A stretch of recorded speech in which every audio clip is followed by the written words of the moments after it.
Assalamualaikum warahmatullahi wabarakatuh.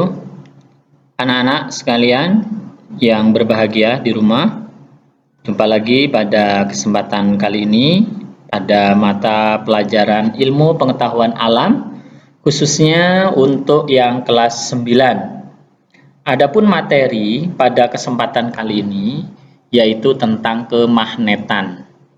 Nah, tentunya anak-anak di sini paling tidak sudah mengetahui ya apa itu magnet.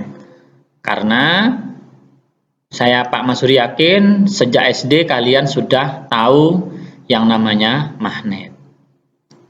Nah, untuk pertemuan kali ini yang menjadi cakupan bahasan pada kemagnetan itu hanya seputar apa itu magnet, kemudian benda magnet seperti apa, cara membuat magnet. Sedangkan untuk medan magnet, gaya Lorentz itu nanti pada pertemuan selanjutnya. Baiklah anak-anak sekalian, untuk mempersingkat waktu terkait dengan sifat magnet. Yang pertama, bahan magnetik. Magnet itu adalah bahan-bahan yang memiliki sifat kemagnetan. Kutub magnet adalah bagian ujung magnet yang memiliki daya magnet terbesar. Jadi yang kalau misalnya kalian itu punya magnet ya di rumah, magnet mainan. Nah, yang mempunyai daya magnet terbesar itu justru pada bagian ujungnya. Nah, atau ujung magnet. Kita tahu bahwa ujungnya itu kan ada apa? Kutub ya, ujung selatan atau dan ujung utara atau kutub selatan dan kutub utara. Benda ada yang dapat ditarik oleh magnet, misalnya paku besi ya atau paku baja. Nah, yang dapat ditarik oleh magnet tadi disebut dengan benda magnetik. Tapi ada juga benda yang tidak dapat ditarik oleh magnet, misalnya pensil. Nah, coba kalian kalau tidak percaya punya magnet, silakan pensilnya itu didekatkan. Bisa enggak? Pasti tidak bisa. Begitu juga kertas.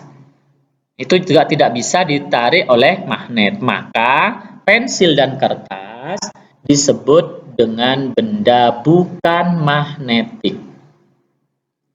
Anak-anak sekalian, berdasarkan kuat lemahnya gaya tarik magnet pada suatu benda, benda dibedakan menjadi 3, yaitu yang pertama disebut benda ferromagnetik.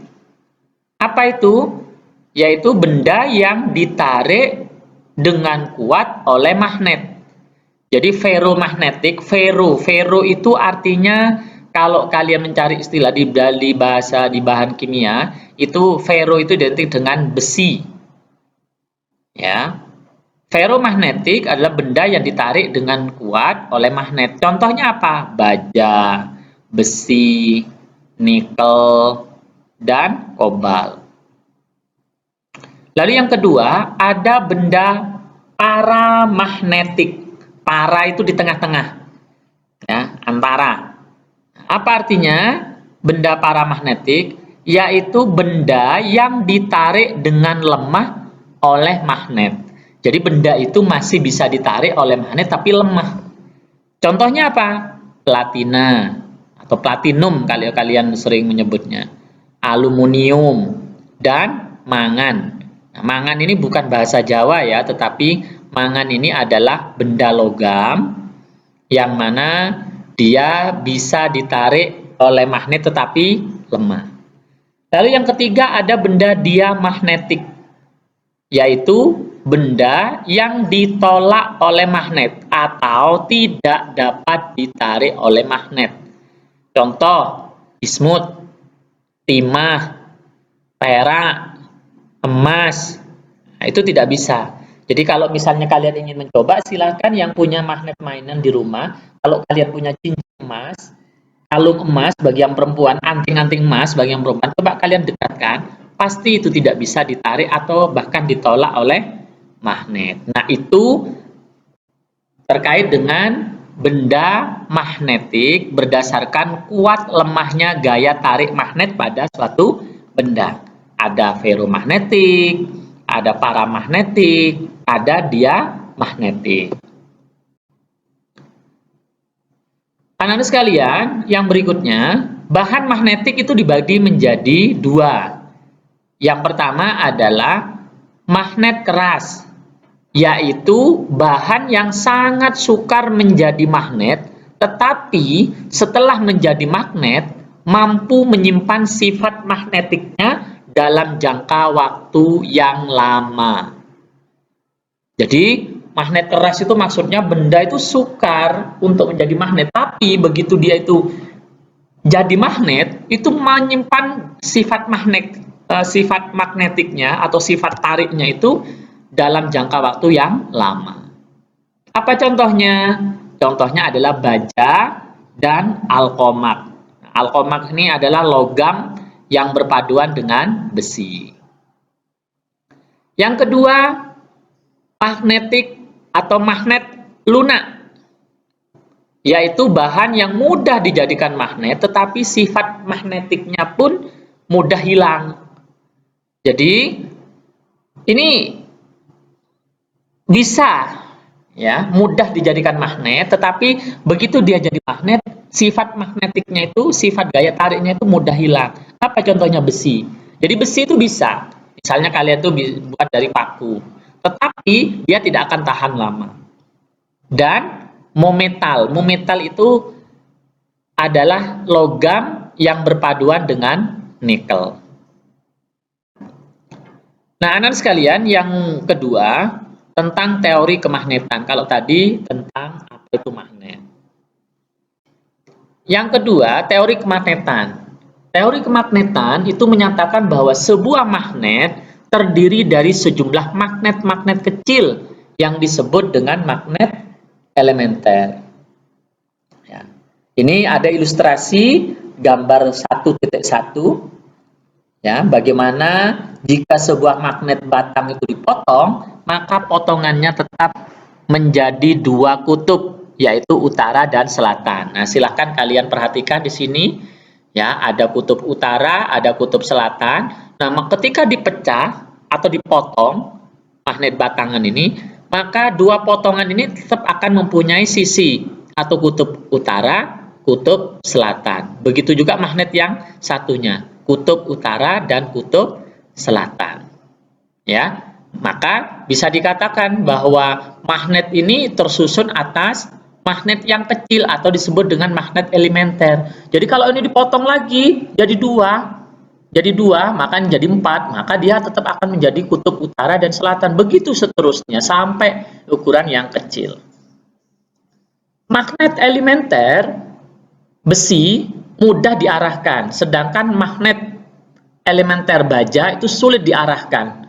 Hal ini mengakibatkan besi lebih mudah dijadikan magnet, sedangkan baja lebih sulit dijadikan magnet. Tetapi, sebagaimana sifatnya tadi anak-anak sekalian, besi walaupun mudah dijadikan magnet, tetapi gaya magnetnya itu mudah hilang. Kalau baja itu sulit dijadikan magnet, tetapi begitu jadi, dia akan awet atau tahan lama untuk menjadi magnet. Berikutnya, magnet elementer. Pada magnet tersusun rapi dan teratur sehingga magnet dapat menarik logam lain yang ada di sekitarnya. Sedangkan magnet elementer pada logam tersusun tidak teratur sehingga logam tidak dapat menarik logam lain yang ada di dekatnya. Nah, ini coba perhatikan gambar A dan B. Di sini anak panahnya yang A itu teratur, yang B tidak teratur, ada yang ke atas, ada yang ke bawah, ke atas ke bawah, ada yang lurus. Nah, ini perbedaan anak-anak sekalian, magnet elementer pada magnet dan magnet elementer pada logam. Apa maksudnya, Pak? Yaitu magnet elementer pada magnet yang sesungguhnya, yang magnet yang memang magnetnya. Kalau logam itu kan artinya logam yang dibuat magnet. Ternyata pada magnet itu elementernya lebih teratur daripada logam yang dibuat menjadi magnet. Ya, ilustrasinya seperti gambar A, tanda panahnya lurus, ini pada magnet. Kemudian yang B, tanda panahnya tidak teratur, ini pada logam yang dibuat magnet. Yang berikutnya, bagaimana cara membuat magnet? Nah, anak-anak sekalian, cara membuat magnet itu ada 3 cara. Apa saja, Pak? Yang pertama adalah dengan cara menggosok logam dengan magnet secara searah dan teratur. Jenis kutub magnet di ujung gosokan selalu berlawanan dengan jenis kutub magnet yang menggosoknya. Nah, misalnya ini ada ilustrasi yang A. Ya. Ini nanti kutub yang S yang pertama, ya, yang ini ada tanda 1, ada tanda 2, kemudian ada S, ada U. S itu kutub selatan, U itu kutub utara. Nah, cara menggosoknya adalah dijatuhkan pada area ujung yang nomor 2, kemudian digosok ke depan, ya, di depan, gosok ke depan begitu, berulang-ulang. Nah, maka ujung atau pada sisi nomor 2, yang nomor 2 ini, ujung nomor 2 ini akan menjadi kutub selatan, sedangkan pada bagian yang ditunjuk nomor 1 itu akan menjadi kutub utara. Kenapa?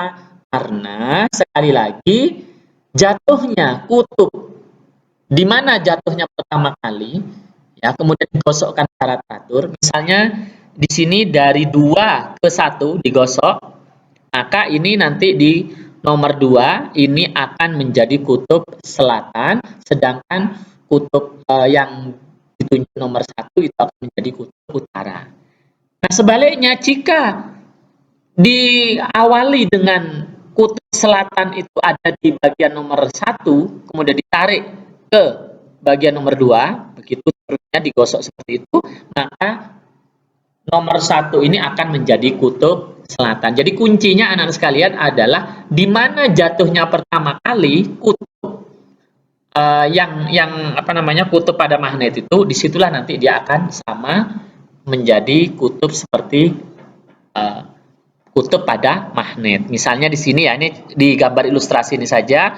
Yang kedua, yang bagian 2, yang ujung ditunjuk nomor 2, ini jatuh terlebih dahulu huruf S atau kutub selatan, digosok ke kiri, berulang-ulang ke kiri, berulang-ulang, maka yang nomor 2 itu akan menjadi kutub selatan. Yang kedua atau yang B, cara membuat magnet yaitu mengalirkan arus listrik pada logam yang dililit kawat. Nah, ini dinamakan dengan istilahnya elektromagnetik. Jenis kutub magnet dengan arus DC ditentukan dengan aturan tangan kanan. Ya, aturan tangan kanan. Nah, coba kalian rentangkan tangan kanan itu, ya, telunjuk, kalian menggenggam seperti tanda jempol. Nah, jempol itu adalah arah arusnya, ya, arah arusnya, sedangkan jempol itu menunjukkan kutub utaranya, ya. Nah, kemudian ini ilustrasinya yang gambar B, ya, di mana ada baterai, kemudian ada kawat yang dililitkan pada logam, misalnya pada paku, ya. Nah, maka nanti ketika dihubungkan dengan arus, nanti dia akan bisa menarik benda yang lainnya. Nah, ini dinamakan dengan istilah elektromagnet.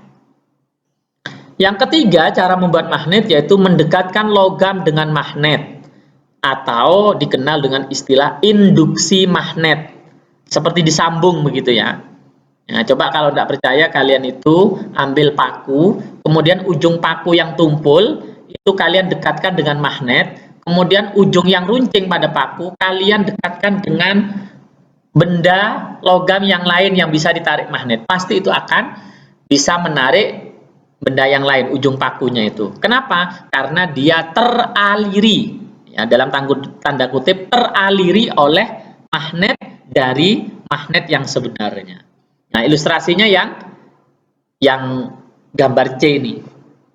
Ya. Jadi kutub magnet hasil induksi selalu berlawanan dengan kutub magnet utama yang menginduksi. Ya. Karena apa? Karena magnet itu terjadi gaya tarik-menarik kalau berlawanan, misalnya utara dengan selatan. Nah, itu pasti tarik-menarik. Tapi kalau sama, utara dengan utara atau selatan dengan selatan, maka itu akan tolak-menolak. Ya, silakan bisa anak-anak sekalian praktekkan di rumah. Kalau punya magnet, ya, kalau punya magnet mainan itu silakan dipraktekkan yang nomor 3 ini. Kalau nomor 2 atau yang B itu mau dipraktekkan silakan. Ya, dengan baterai. Yang A juga boleh dipraktekkan kalau punya magnet batangan. Tapi kalau tidak punya, mungkin cukup yang nomor C, ya, yang diinduksi itu. Lalu berikutnya anak-anak sekalian, cara menghilangkan sifat magnet. Nah, ternyata sifat magnet itu bisa hilang. Ya. Nah, bagaimana caranya, Pak? Ya, caranya adalah magnet dipanaskan hingga berpijar. Jadi sampai warna merah gitu ya, merah menyala. Sama seperti besi kalian panaskan terus-menerus kan itu sampai berpijar kan, sampai merah begitu. Nah, itu nanti akan hilang. Yang kedua, dengan cara dipukul atau ditempa hingga bentuknya berubah. Kalau bentuknya itu bintang, ya seperti magnet mainan bentuknya bintang, kalian pukul-pukul dengan palu atau dengan benda keras yang lain sampai berubah bentuknya, maka itu akan hilang sifat magnetnya. Lalu yang ketiga, magnet ditempatkan dalam kumparan yang dialiri arus listrik bolak-balik. Ya, jadi disimpan, ditempatkan dalam kumparan yang dialiri arus listrik bolak-balik, maka itu akan hilang sifat magnetnya. Tapi yang lebih mudah mungkin yang A dan B itu, ya dipanaskan. Kalau kalian punya magnet mainan, silakan dipanaskan di atas kompor sampai merah menyala begitu, atau sampai berpijar begitu, maka itu akan hilang sifat magnetnya. Kedua, dengan cara dipukul atau ditempa hingga bentuknya berubah sampai penyok begitu ya. Yang berikutnya adalah cara menyimpan magnet. Nah, anak sekalian, berikut adalah cara untuk menyimpan magnet agar sifat kemagnetannya tidak hilang, tidak cepat hilang. Gimana caranya? Yang pertama, simpan magnet batang secara berpasangan dengan kutub-kutub tidak sejenis, ya, saling berseberangan, sehingga apa? Dia nanti akan mempunyai gaya tarik. Ya. Jadi tidak sejenis, ya, tidak sama kutubnya. Kalau sama kutubnya pasti dia akan tolak-menolak terus. Nah, itu caranya. Yang kedua, jauhkan dari medan listrik, jauhkan dari sumber listrik. Ya, nah, ini cara untuk menyimpan magnet agar sifat kemagnetannya atau sifat gaya tariknya itu tidak cepat hilang. Yang ketiga, jangan dipanaskan. Nah, ini cara untuk menyimpan magnet. Bagaimana anak sekalian? Ya, mudah ya saya kira untuk penjelasan tentang kemagnetan pada pertemuan yang pertama ini.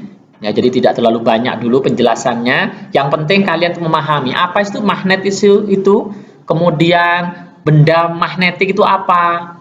Ya, tadi kan sudah ada ferromagnetik, ada paramagnetik, ada diamagnet. Ya, diamagnetik ya. Ini harus dipahami, ya. Nah, nanti untuk pertemuan kedua atau pertemuan yang akan datang masih terkait dengan kemagnetan, itu kita akan berbicara mengenai medan magnet dan gaya Lorentz. Ya. Nah, untuk pertemuan kali ini cukup sampai di sini dulu, ya, anak sekalian. Nah, tugas di rumah kalian yaitu baca kembali dan pahamilah materi yang dijelaskan. Bila diperlukan, tonton kembali video penjelasan materi ini secara berulang-ulang agar kalian lebih memahami apa yang Pak Mansuri sampaikan dan juga apa yang Pak Mansuri contohkan tadi. Tetapi ingat, tidak perlu dikumpulkan. Cukup kalian untuk membaca, memahami ya di rumah berulang-ulang. Nah, baru nanti pertemuan berikutnya Pak Mansuri akan memberikan tugas yang harus dikumpulkan di sekolah. Itu anak-anak sekalian, sekali lagi Pak Masuri mengucapkan terima kasih. Ya, kalian walaupun masih belajar dari rumah harus tetap semangat. Apalagi ini sudah kelas 9.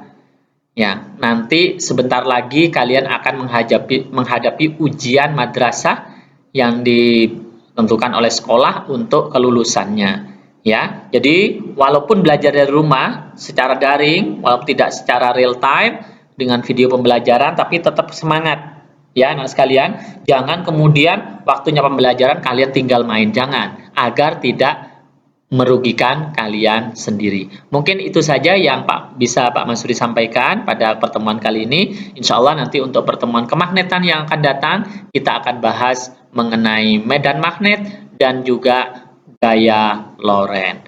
Itu saja yang bisa Pak Masuri sampaikan. Kurang lebihnya mohon maaf. Assalamualaikum warahmatullahi wabarakatuh.